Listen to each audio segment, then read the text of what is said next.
வணக்கம். டெக் உலகத்துல ஒரு புது யுத்தம் ஆரம்பமாகிருக்கு.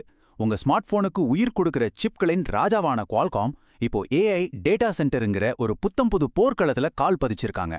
இது சாதாரண விஷயம் இல்ல. டெக் உலகின் இரண்டு மாபெரும் சக்திகளுக்கு இடையான ஒரு பிரம்மாண்டமான மோதலோட தொடக்கம். சும்மா யோசிச்சு பாருங்க, ஒரு சாம்ராஜ்யத்தோட முடிசூடா மன்னன் தன்னோட வசதியான சிம்மாசனத்தை விட்டுட்டு யாருமே கணிக்க முடியாத சவால்கள் நிறைஞ்ச ஒரு புது இடத்துக்கு போறாரு. குவால்காமோட இந்த முடிவு கிட்டத்தட்ட அப்படிப்பட்டதுதான். இது வெறும் ஒரு பிசினஸ் மூவ் கிடையாது, இது ஒரு மிகப்பெரிய ரிஸ்க் எடுத்த சூதாட்டம். சரி, பகுதிக்குள்ள போலாம். மொபைல் கிங் புதிய களம். குவால்காம் அப்படி என்னதான் அறிவிச்சாங்க? பல வருஷமா மொபைல் சிப் உலகத்துல கொடிகட்டி பறந்த ஒரு கம்பெனி இப்போ எதுக்காக இந்த பெரிய டைவர்ஷன் எடுக்கிறாங்க? வாங்க பார்க்கலாம். இந்த ஸ்பிரிண்ட் வர்சஸ் மேரத்தான் ஒப்பீடு அவங்க சந்திக்க போற டெக்னிக்கல் சேலஞ்ச ரொம்ப அழகா விளக்குது. பாருங்க, மொபைல் சிப்ஸுங்கிறது ஒரு 100 மீட்டர் ஓட்டப்பந்தய மாதிரி குறைஞ்ச பவர்ல பல வேலைகளை வேக வேகமா செய்யணும். ஆனா ஏஐ டேட்டா சென்டர் சிப்ஸ் ஒரு மேரத்தான் மாதிரி ஃபுல் பவர்ல வருஷக்கணக்கா ஒரே மாதிரியான கடினமான வேலையை தொடர்ந்து செஞ்சுட்டே இருக்கணும். குவால்காம் இப்போ இந்த மேரத்தான் ரேஸ்ல ஓட தயாராகி இருக்காங்க. இது ஏதோ சும்மா ஒரு தடவை முயற்சி பண்ணி பார்க்கலான்னு எடுக்கப்பட்ட முடிவு இல்ல. குவால்காம் ரொம்ப சீரியஸா இதுல இறங்கியிருக்காங்க.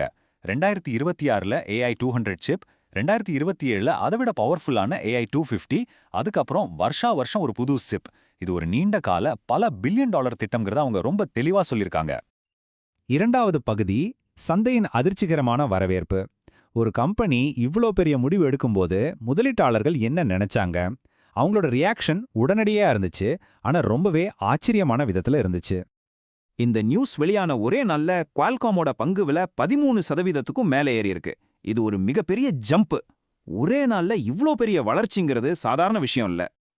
அதாவது இதோட அர்த்தம் என்னன்னா, அன்னிக்கு அமெரிக்காவோட டாப் 500 கம்பெனிகள்ல குவால்காமோட வளர்ச்சி தான் நம்பர் 1. இது வெறும் ஒரு ஸ்டாக் மார்க்கெட் நம்பர் இல்ல. குவால்காமோட இந்த புது பயணத்தை முதலீட்டாளர்கள் எவ்வளவு நம்புறாங்கங்கிறதுக்கு இது ஒரு வலுவான ஆதாரம். இது வெறும் ஒரு நாள்ல நடந்த மேஜிக் மட்டும் இல்ல.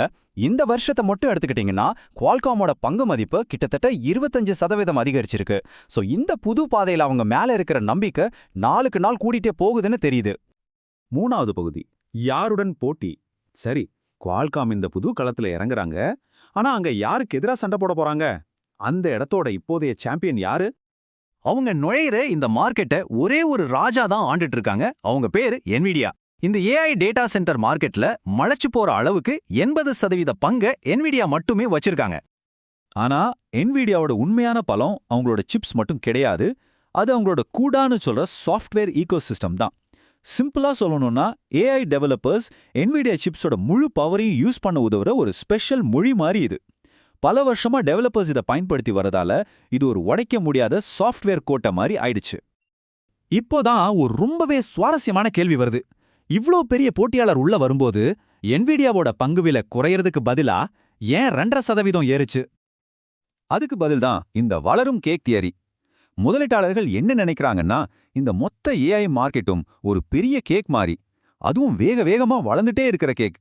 குவால்காம் உள்ள வந்தாலும் பரவாயில்ல, எல்லாருக்கும் ஆளுக்கு ஒரு பெரிய துண்டு சாப்பிட கிடைக்கும்னு நம்புறாங்க. நாலாவது பகுதி, குவால்காமின் ரகசிய ஆயுதம். சரி, இவ்வளவு பெரிய சக்தியான என்விடியாவை எதிர்த்து குவால்காம் எப்படி ஜெயிக்க போகுது?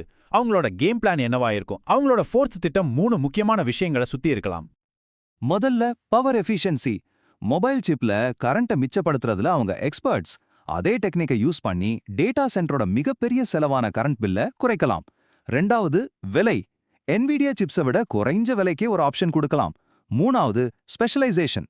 எல்லா வேலைக்கும் ஒரே சிப்னு இல்லாம குறிப்பிட்ட ஏஐ வேலைகளுக்குன்னு ஸ்பெஷலா சிப் செஞ்சு பர்ஃபார்மன்ஸை இன்னும் அதிகமாக்கலாம். ஆனா இந்த 3 ஆயுதமும் ஒரு பக்கம் இருந்தாலும் உண்மையான சவாலே வேற இடத்துல இருக்கு. இது வெறும் சிப்ஸுக்கு நடக்கிற சண்டை மட்டும் இல்ல, இது ஒரு முழு ஈகோசிஸ்டம் யுத்தம். டெவலப்பர்ஸை என்விடியாவோட அந்த உடைக்க முடியாத சாஃப்ட்வேர் கோட்டையை விட்டு வெளியே கொண்டு வர்றது தான் குவால்காமுக்கு முன்னாடி இருக்கிற இமயமலை மாதிரி ஒரு சவால்.